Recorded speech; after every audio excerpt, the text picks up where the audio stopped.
जय हिंद। स्वागत है आप सभी का एक बार फिर से सॉफ्ट स्टडी यूट्यूब चैनल में। तो मैं हूं सौरभ और एक बार फिर से आपके साथ हूं एक और नई वीडियो के साथ में। तो दोस्तों, आज की इस वीडियो में हम डिस्कस करेंगे एनवायरनमेंट के फर्स्ट चैप्टर परिवार से लगभग 25 मोस्ट इंपॉर्टेंट क्वेश्चंस होंगे यहाँ पर। तो वीडियो को शुरू से लेकर अंत तक पूरा देखें और यहाँ पर अब चैप्टर वाइज हम टॉपिक को कवर करेंगे।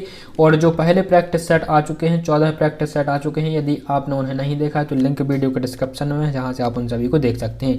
अब यहाँ पर जो भी प्रैक्टिस सेट आएंगे वो टॉपिक वाइज होंगे। आज इसमें हम परिवार से कवर करेंगे, जो कि आपके जो सिलेबस का पहला टॉपिक है परिवार। इसके बाद में इसी प्रकार से जो दूसरा टॉपिक होगा, तीसरा टॉपिक होगा, डेली आपको एक टॉपिक पर इंपॉर्टेंट क्वेश्चंस देखने को मिलेंगे। तो उम्मीद है कि आपको यह वीडियो पसंद आएगी। वीडियो पसंद आए तो इसे ज़्यादा से ज़्यादा लाइक करें, शेयर जरूर करें अपने दोस्तों तक। चैनल पर यदि आप नए हैं तो चैनल को सब्सक्राइब करके ऑल वेल नोटिफिकेशन को प्रेस करें, ताकि यहाँ पर अपलोड की गई नेक्स्ट वीडियो की नोटिफिकेशन आपको सबसे पहले मिल जाए। तो चलिए स्टार्ट करते हैं पहले क्वेश्चन के साथ में। फाइनली पहला क्वेश्चन आपकी स्क्रीन पर आप देख ही पा रहे हैं। तो लिखा हुआ है कि परिवार का मनोवैज्ञानिक वातावरण बालक की मानसिक क्षमताओं को दृढ़ करने के लिए कब तक परम आवश्यक होता है। ठीक है, परिवार का जो मनोवैज्ञानिक वातावरण है वह किसी भी बालक की मानसिक क्षमताओं को दृढ़ करने के लिए कब तक परम आवश्यक होता है। तो इसका जो सही आंसर होना चाहिए आपका क्या होगा, 3 से 4 वर्ष तक, 5 से 6 वर्ष तक, 7 से 8 वर्ष तक, या फिर 2 से 3 वर्षों तक ही। तो इसका जो सही आंसर हो जाएगा आपका ऑप्शन बी, 5 से 6 वर्षों तक।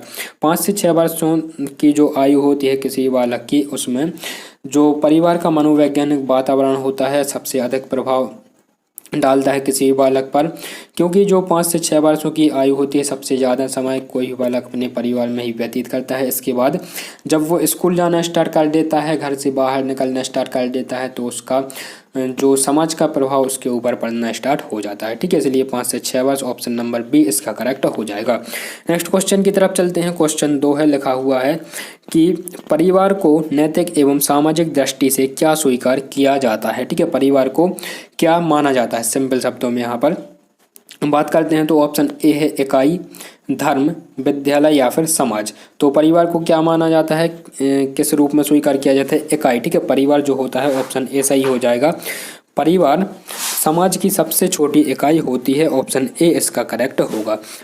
नेक्स्ट क्वेश्चन है दोस्तों, क्वेश्चन नंबर 3 लिखा हुआ है, समाज में बालक का सम्मान उसकी किस परंपरा के आधार पर होता है। समाज में बालक का सम्मान उसकी किस परंपरा के आधार पर होता है। तो यहाँ पर बालक की बात हो रही है, सबसे पहले तो ये आपको ध्यान रखना है। तो इसका जो सही आंसर हो जाए उसकी पारिवारिक पृष्ठभूमि के आधार पर होता है। ठीक है, कोई भी जब बालक होता है तो उसका सम्मान उसकी किस परंपरा के आधार पर होता है, तो परिवार, ऑप्शन डी इसका करेक्ट हो जाएगा। ठीक है, नेक्स्ट क्वेश्चन की तरफ चलते हैं। क्वेश्चन 4, माता के पास सत्ता वाला परिवार क्या कहलाता है। ठीक है, तो माता के पास जिस परिवार की सत्ता माता के हाथ में रहती है, माता उस परिवार की मुखिया होती है, तो वह क्या कहलाता है, यहाँ पर मातृ सत्तात्मक परिवार, ऑप्शन ए इसका करेक्ट हो जाएगा। ठीक है, नेक्स्ट क्वेश्चन की तरफ चलते हैं और क्वेश्चन 5 है, वह परिवार कौन सा है जिसमें पति पत्नी अपने अविवाहित बच्चों के साथ रहते हैं।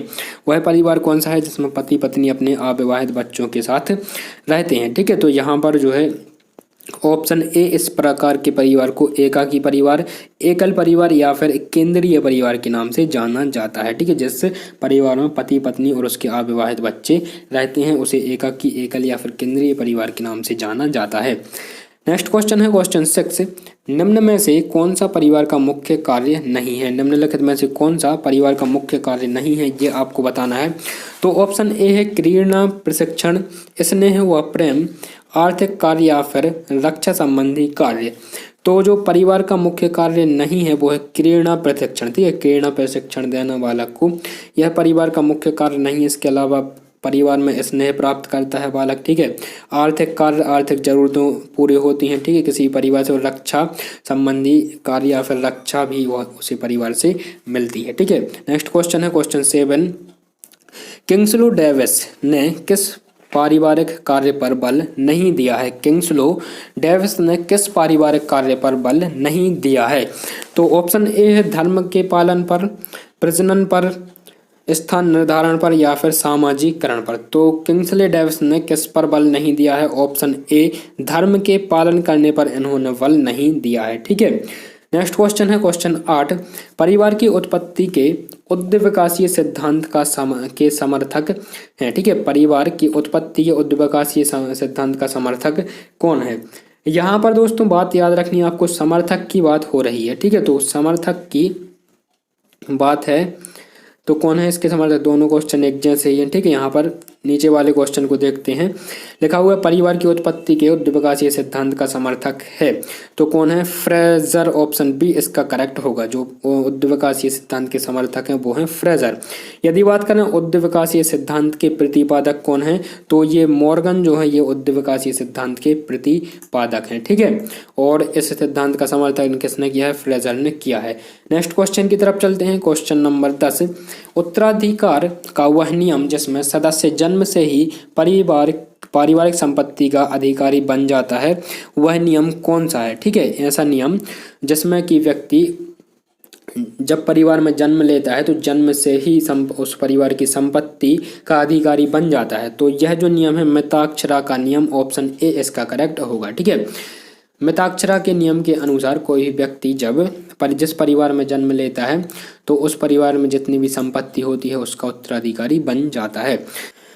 नेक्स्ट क्वेश्चन है दोस्तों, क्वेश्चन 11 लिखा हुआ है कि मिताक्षरा के नियम के प्रवर्तक कौन है? ठीक है, मिताक्षरा का नियम है, इसका प्रवर्तक कौन है? तो इसके जो प्रवर्तक हैं विज्ञानेंद्र, ऑप्शन बी इसका करेक्ट होगा। ठीक है, इन्होंने इस नियम का प्रवर्तन किया था लगभग 1200 ईस्वी के निकट, और आज भी जो हिंदू उत्तराधिकार कानून बनाया गया था, ठीक है, इस कानून में इस नियम के अनुसार ही जो संपत्ति है उसका वितरण किया जाता है संपत्ति के जो हिस्सेदार होते हैं परिवार के, उन सभी हिस्सेदारों के मध्य। ठीक है, तो मिताक्षरा का जो नियम है यह आज भी क्रियाशील है। हिंदू उत्तराधिकार संबंधी जो भारतीय कानून है उसमें से जगह दी गई है। ठीक है, नेक्स्ट क्वेश्चन की तरफ चलते हैं, और यहाँ पर क्वेश्चन है 12 लिखा हुआ है परिवार की उत्पत्ति के एक विवाही सिद्धांत के प्रतिपादक कौन है? परिवार में उत्पत्ति के एक विवाही सिद्धांत के प्रतिपादक कौन है ये आपको बताना है। तो इसका जो सही आंसर होगा स्पेंसर, ऑप्शन बी इसका करेक्ट हो जाएगा। ठीक है, स्पेंसर जो है इन्होंने एक विवाही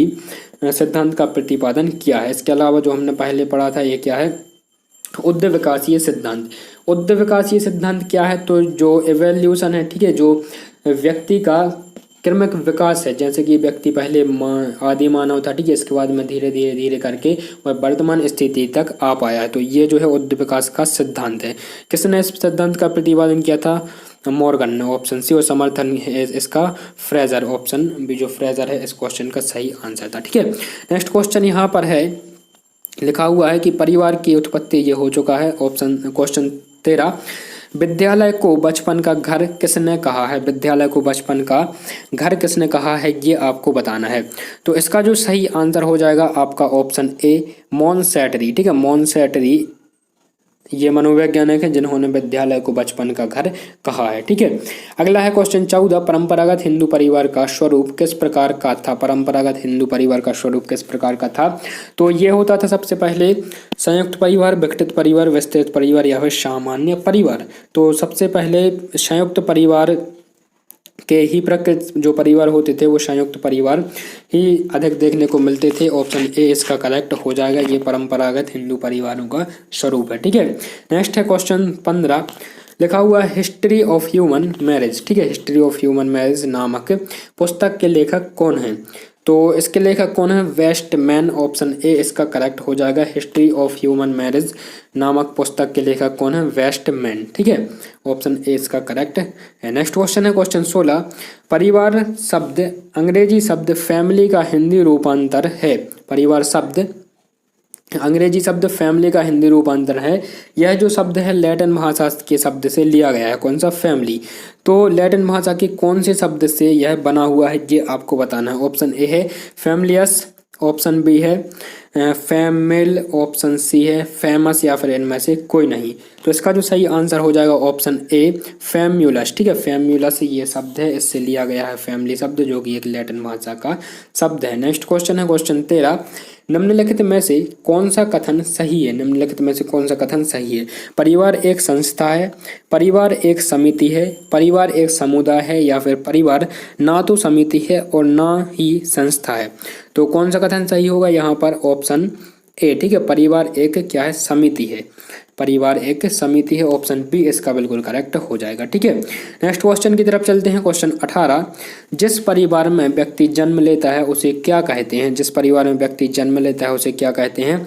तो शास्त्रीय परिवार, जन्म का परिवार, जनता का परिवार या फिर इनमें से कोई नहीं। तो इस परिवार को हम कहते हैं जन्म का परिवार। ऑप्शन बी इसका करेक्ट हो जाएगा। ठीक है, जिस परिवार में व्यक्ति जन्म लेता है उसे कहते हैं जन्म का परिवार। नेक्स्ट है, एक पति के एक से अधिक पत्नी वाला परिवार क्या कहलाता है? एक पति की यदि एक से अधिक पत्नियां हैं तो यह परिवार क्या कहलाएगा? बहुपत्नीय परिवार। ऑप्शन ए इसका करेक्ट हो जाएगा। ठीक है, ऑप्शन बी इसका करेक्ट हो जाएगा, बहुपत्नी परिवार। ठीक है, नेक्स्ट क्वेश्चन की तरफ चलते हैं। क्वेश्चन 20, मातृसत्तात्मक परिवार कहाँ पाए जाते हैं? मातृसत्तात्मक परिवार कहाँ पाए जाते हैं? ऐसी परिवार जिन परिवारों में माता की सत्ता होती है, ठीक है, माता मुखिया होती है, ये पाए जाते हैं। भारत के असम में खासी और जो गारो जनजातियाँ पाई जाती हैं, ठीक है, खास और गारी जनजातियाँ पाई जाती हैं, खासी और गारो जनजातियाँ पाई जाती हैं। इन जनजातियों में पाए जाते हैं मातृसत्तात्मक परिवार। नेक्स्ट क्वेश्चन 21, यदि आप चाहते हैं कि बालक सुंदर वस्तुओं की प्रशंसा और निर्माण करे तो उसे चारों ओर सुंदर वस्तुएं प्रस्तुत कीजिए। यह कथन किसका है? ठीक है, यदि आप चाहते हैं कि कोई भी बालक जो सुंदर वस्तुओं की प्रशंसा और निर्माण करे तो उसके चारों ओर सुंदर वस्तुएं प्रस्तुत की जाएं, यह कथन किसका है ये आपको बताना है।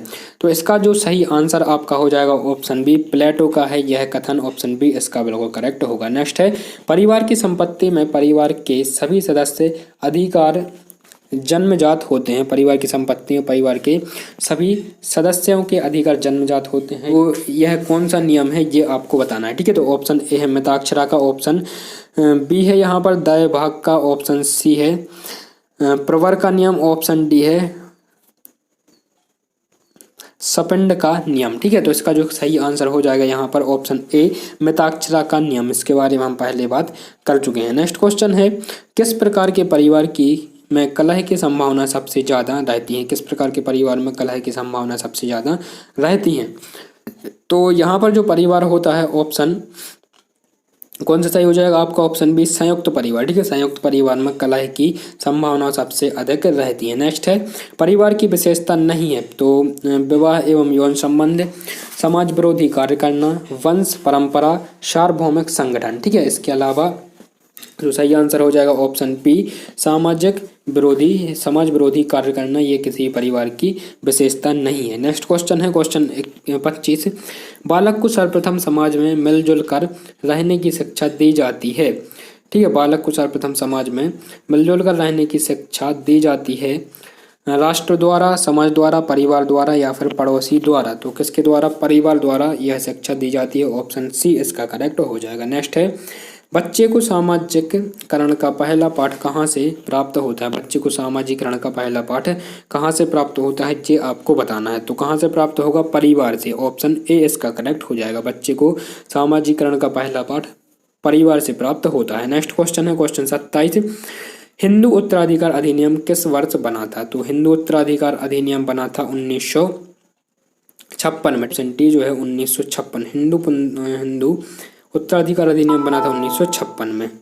तो दोस्तों ये था इस वीडियो का अंतिम क्वेश्चन। उम्मीद है कि आपको वीडियो पसंद आई होगी। वीडियो पसंद आई है तो इसे ज़्यादा से ज़्यादा लाइक करें, शेयर करें अपने दोस्तों तक। चैनल पर नए हैं तो चैनल को सब्सक्राइब कर बेल आइकन को जरूर प्रेस करें नेक्स्ट वीडियो को नोटिफिकेशन सबसे पहले पाने के लिए। मुलाकात होगी आपसे नेक्स्ट वीडियो में, तब तक के लिए नमस्कार, जय हिंद।